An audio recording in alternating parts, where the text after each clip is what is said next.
السلام عليكم ورحمة الله وبركاته.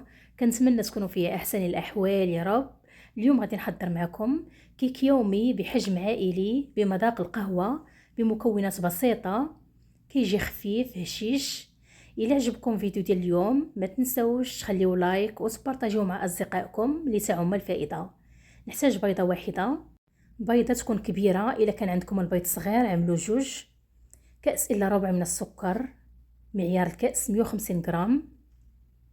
فانيليا كيس واحد فقط أو ملعقة صغيرة. نضيف رشة ملح لتحسين الذوق. نخدم المكونات جيدا بالطراب اليدوي حتى يتضاعف الحجم ديال الخليط وتغير اللون ديالو يولي أبيض على هذا الشكل هذا. ممكن تخدمه بالطراب الكهربائي. نضيف كأس إلا ربع من الزيت النباتي، ودائما كنوزن بنفس الكأس.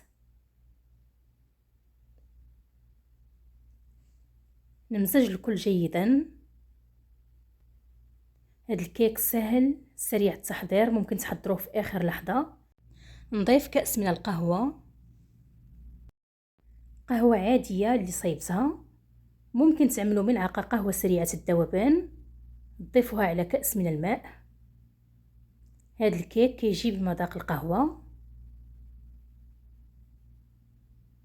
نضيف ملعقة كبيرة ونصف من الكاكاو. أنا غنغربلو شي إلا كانت شي شوائب تبقى في المصفات.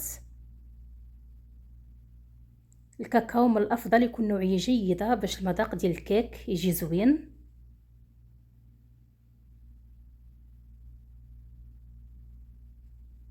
ندخل الكاكاو في الخليط، ودائما كنخدم بالطراب اليدوي.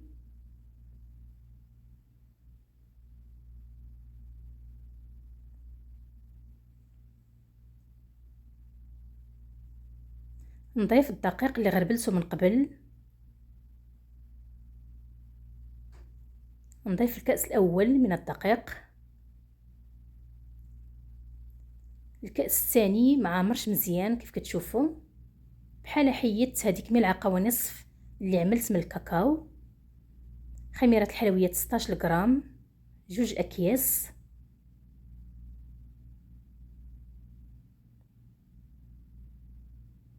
ندخل الدقيق في الخليط حتى نحصل على خليط يكون خفيف نوعا ما يكونش ثقيل. كمية الدقيق ممكن تعملوا أكثر ممكن أقل على حسب نوعية الدقيق اللي استعملته.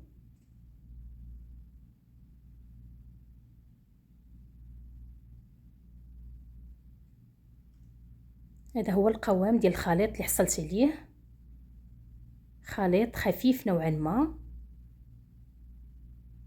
نحتاج قالب اللي غيطيب فيه الكيك. دهنته بالزبدة ودخلته للثلاجة بلي ما وجدت الخليط.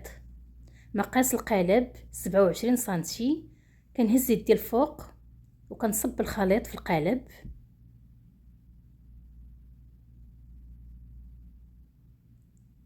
ندخلو الفرن ساخن من قبل على درجة حرارة 180 درجة.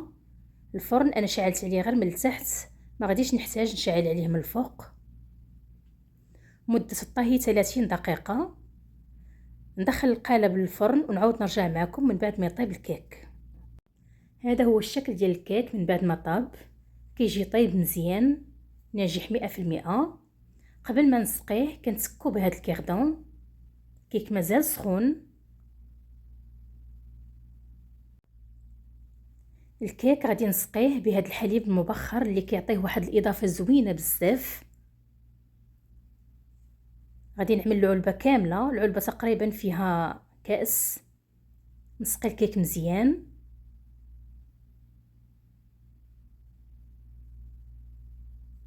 نحتاج نصف كاس من الكاكاو محلى،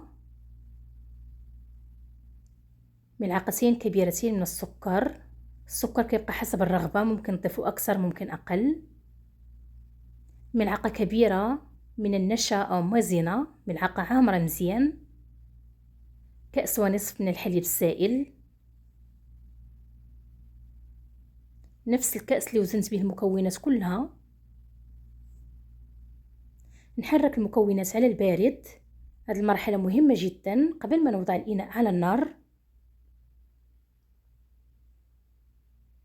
من بعد نوضع الإناء على نار خفيفة مع التحريك المستمر حتى نحصل على خليط كريمي. ما كنرفعش يدي من التحريك والنار تكون ناقصة. نضيف 100 غرام من شوكولاتة الحليب، نحرك حتى يذوب الشكلاط.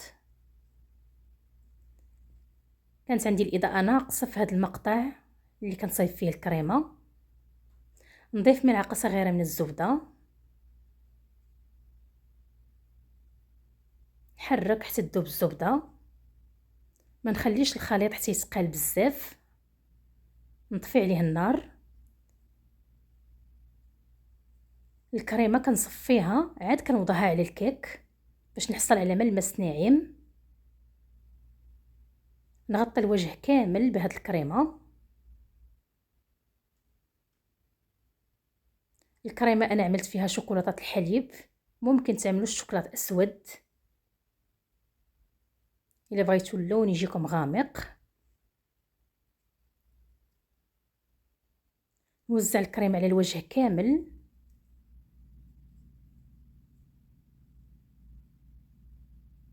نحاول نقاد الوجه.